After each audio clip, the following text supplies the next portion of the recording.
இயேசு கிறிஸ்துவின் இன்ப இனிய நாமத்தில் வாழ்த்துகிறோம். இன்றைய வேத வசனம்: நான் உனக்கு போதித்து நீ நடக்க வேண்டிய வழியை உனக்கு காட்டுவேன்.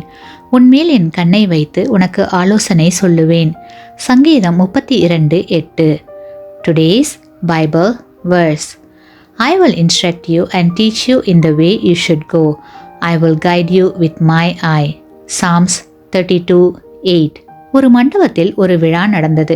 விழா முடிந்து எல்லோரும் சென்று விட்டனர். மண்டப நிர்வாகி மண்டபத்தை சுற்றி வந்தபோது ஒரு மோதிரம் கீழே கிடப்பதை பார்த்தார்.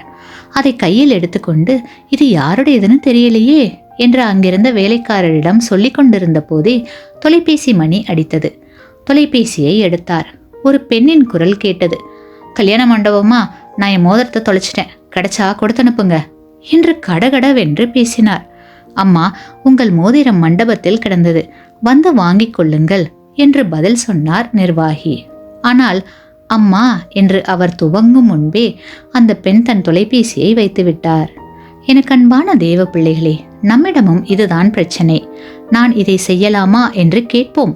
ஆனால் அதற்கான பதிலை அவர் சொல்லும் போது அதை கேட்பதற்கு காத்திருப்பதில்லை. நீங்கள் ஜெபிக்கும் போது உங்கள் விண்ணப்பங்களை கடகடவென்று ஒப்பித்துவிட்டு எழுந்து போய் விடாதீர்கள். காத்திருங்கள். தேவன் பேசுவதை கேளுங்கள். நீங்கள் கேட்ட காரியங்களுக்கு தேவன் நிச்சயமாக பதில் சொல்வார்.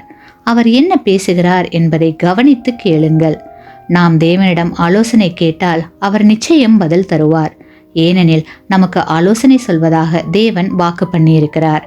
ஆகையால் கிறிஸ்துவுக்குள் அன்பானவர்களே, ஒவ்வொரு நாளும் தேவனுடைய ஆலோசனைகளை பொறுமையோடு கேட்டு அதன்படி நடந்து தேவ ஆசீர்வாதத்தை பெற்றுக்கொள்வோமாக.